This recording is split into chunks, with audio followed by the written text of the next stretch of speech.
ข้างบนเนาะพี่น้องเทคานข้างบนที่สูงนะพี่น้องอันนั้นคือ150,000 กีบเนาะพี่น้อง150,000 กีบนี่สิราคาเท่าใดเดี๋ยวมาเบิ่งกันเลย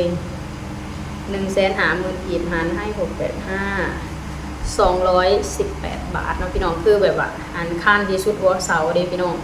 หลังจากที่ข้านสุดหัวเสาปุ๊บแล้วก็สิมีเทดั้งขึ้นไปนะพี่น้องเทดั้งขึ้นไปพวกนี้แล้วเฮาสิมุงหลังคาเนาะพี่น้องเนาะขั้นตอนนี้ก็คือสิแพงกว่า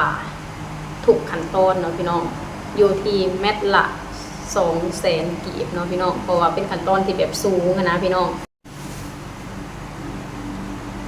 สบายดีพี่น้องสวัสดีค่ะพี่น้องจ้าเมื่อนี้มาพบกับช่องสาวหละชาแนลอีกแล้วเด้อมาพบมาพ่อกับสละอยู่เพื่อนเด้อพี่น้องสบายดีตอนกี่โมง10 โมงกว่าแล้วเนาะพี่น้องสละก็บ่ค่อยมีเวลาถ่ายคลิปเนาะพี่น้องช่วงนี้ญาติเวลามาถ่ายคลิปเนื่องจากว่าหน้าสละเพิ่นเสียเนาะพี่น้องสละก็ต้องไปช่วยงานเนาะไปเตรียมงานเนาะพี่น้องช่วยจนถึงวินาทีสุดท้ายไปแหละพี่น้องสละก็ได้ลงคลิปไปเนาะมีทางพี่น้อง FC เพิ่นก็บอกว่าคือบ่พาหน้ามารักษาอยู่ไทยตอนที่เพิ่นรักษาตัวนะพี่น้องที่แรกก็ทางลูกเพิ่นปรึกษาสละว่าสิเอาไปรักษาอยู่ฝั่งไทยบ่นะพี่น้องบัดไปมาก็เลยบ่ได้พาไปเนาะพี่น้องเนื่องจากว่าหน้าสละนะเพิ่นเป็นอัมพาตซีกเนาะพี่น้องเวลาเดินทางอันนี้นี่นั่นก็ค่อนข้างสิลำบากเนาะทาง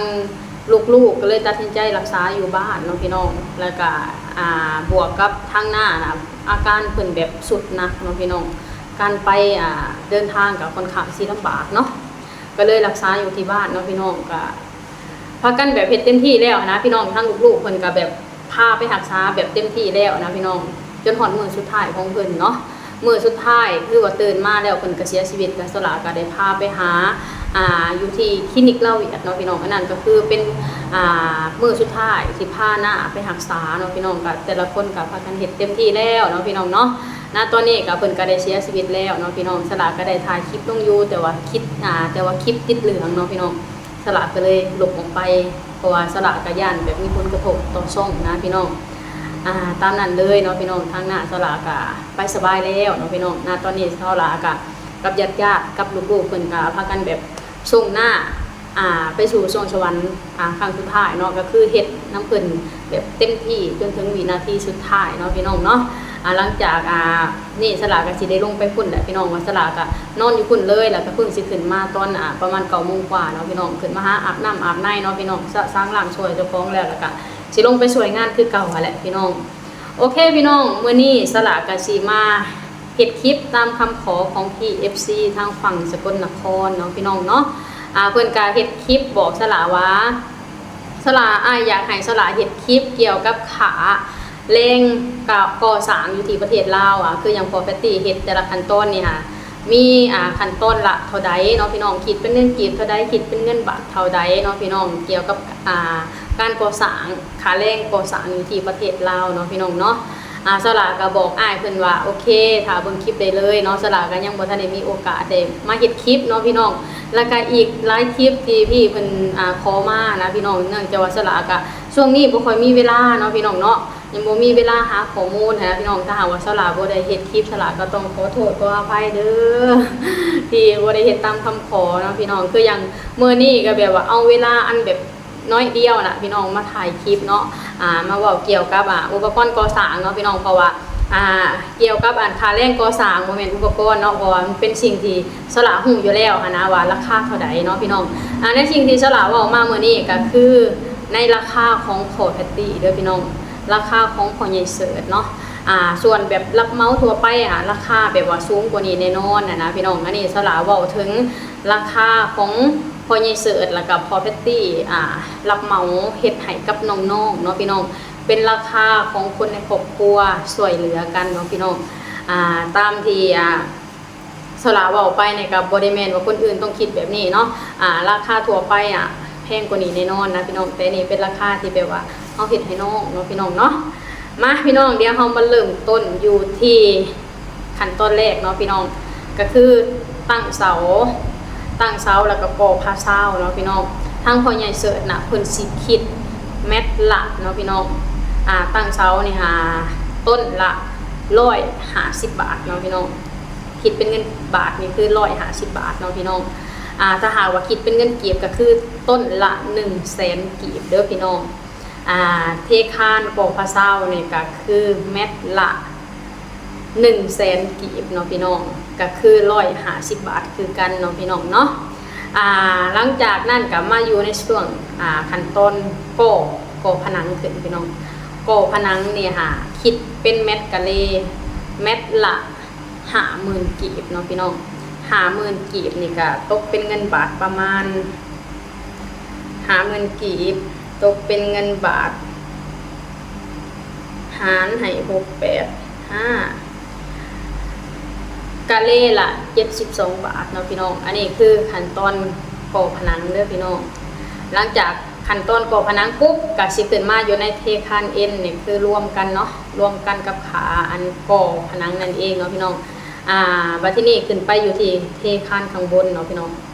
เทคานข้างบนที่สูงนะพี่น้องอันนั้นคือ150,000 กีบเนาะพี่น้อง150,000 กีบนี่สิราคาเท่าใดเดี๋ยวมาเบิ่งกันเลย150,000 กีบหารให้218 บาทเนาะพี่น้องคือแบบว่าอันข้านที่สุดหัวเสาเด้พี่น้องหลังจากที่ข้านสุดหัวเสาปุ๊บแล้วก็สิมีเทดั้งขึ้นไปนะพี่น้องเทดั้งขึ้นไปแบบนี้แล้วเฮาสิมุงหลังคาเนาะพี่น้องเนาะขั้นตอนนี้ก็คือสิแพงกว่าทุกขั้นตอนเนาะพี่น้องอยู่ที่เม็ดละ200,000 กีบเนาะพี่น้องเพราะว่าเป็นขั้นตอนที่แบบสูงนะพี่น้อง200,000 กีบนี่ก็สิตกอยู่ที่200,000 กีบตกอยู่ที่เม็ดละ291 บาทเนาะพี่น้องก็สิประมาณนี้เนาะพี่น้องหลังจากที่เฮาแบบเฮ็ดเป็นรูปเป็นร่างเสร็จปุ๊บเนาะพี่น้องมาอยู่ที่ขั้นตอนเทพื้น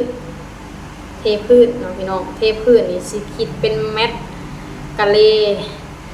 100 บาทเนาะพี่น้องเม็ดกะเลละ100 บาทเนาะพี่น้องถ้าหากว่าคิดเป็นเงินกีบก็ประมาณ60,000 กีบเนาะพี่น้อง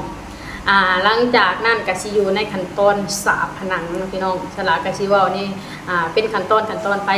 สาบผนังเนี่ยเอาปูนสาบผนังนี่สิคิดรวมทั้งนอกและก็ข้างในเนาะพี่น้องตกเม็ดละ70,000 กีบเนาะพี่น้องอันนี้คือราคาของproperty เนาะ70,000 กีบ70,000 กีบหารให้685กะเลละ102 บาทเนาะพี่น้องบัดที่นี่หลังจากสาบผนังเสร็จปุ๊บเนาะพี่น้องสิไปอยู่ในขั้นตอนปูกระเบื้องเนาะพี่น้องขั้นตอนปูกระเบื้องนี่ก็ทั่วไปเลยเนาะพี่น้องคือยังpropertyเพิ่นก็ยังบ่เคยเฮ็ดเนาะพี่น้องสละก็เอามาตรฐานของสร้างที่เขาเจ้ามาเฮ็ดให้เฮือนสลาหรือว่าเฮือนน้องสาวที่ผ่านมาเนาะพี่น้องก็คือคิดเป็นลังพี่น้องเขาเจ้าเอิ้นลังบ่หรือว่าเอิ้นเป็นกล่องที่ว่าอันอยู่ในลังของกระเบื้องนะพี่น้องอันนั้นคือลังละ100 บาทเนาะพี่น้องถ้าหากว่าคิดเป็นเงินกีบก็ประมาณ60,000 กีบเนาะพี่น้องเนาะนี่แหละพี่น้องอันนี้ก็คือค่าสร้างโดยประมาณอยู่ที่บ้านสลาเนาะบ่ได้หมายถึงว่าทุกคนสร้างทุกคนต้องคิดราคานี้เด้อพี่น้องสลาก็บ่ฮู้ว่าสร้างแต่ละคนน่ะเขาคิดราคาใดเนาะพี่น้องสลาก็ฮู้แค่พวกสลาน่ะคิดอยู่ในราคานี้เนาะพี่น้องก็ราคาของน้องเฮ็ดให้เอื้อยราคาของพ่อเฮ็ดให้ลูกเนาะพี่น้องส่วนสร้างคนอื่นราคาก็สิอัพขึ้นมาจากนี้เนาะพี่น้องก็สิบ่หลวงบ่หลายปานใดดอกพี่น้องแต่ละขั้นตอนน่ะก็สิขึ้นมากับประมาณขั้นต้นละถ้าหากว่าคิดเป็นเงินบาทกับประมาณ20 บาท50 บาทก็ว่ากันไปเนาะพี่น้องเนาะอันนี้ก็คือขาสร้างอยู่ที่ประเทศลาวเด้อพี่น้องถ้าหากว่าเป็นโครงการใหญ่ๆของเขาเจ้ารับเหมาใหญ่ๆก็บอกเลยว่าแพงกว่านี้เนาะพี่น้องเนาะเพราะว่าเขาเจ้าต้องจ้างกรรมกรจ้างคนมาสวยนะพี่น้องเขาเจ้าต้องบริหารหน้างานนะพี่น้องกับคนขางสีสูงเนาะคืออย่างสลาวออกมาเนี่ยก็เป็นมาตรฐานแบบว่าขาสร้างแบบบ้านๆเนาะพี่น้องเนาะการสิประมาณนี้เนาะถามว่าค่าอุปกรณ์กับขาสร้างนี่ค่ะตัวใดแพงกว่ากันถ้าหากว่าอยู่ในคำว่า พี่น้องเฮ็ดให้กันเองนี่ค่ะค่าสร้างค่อนข้างสิถูกเนาะพี่น้องแต่ถ้าหากว่าเฮาจ้างสร้างทั่วไปที่เขาเจ้ามีประสบการณ์แล้วก็มาเฮ็ดก่อสร้างโดยตรงนี่ก็บอกเลยว่าค่าสร้าง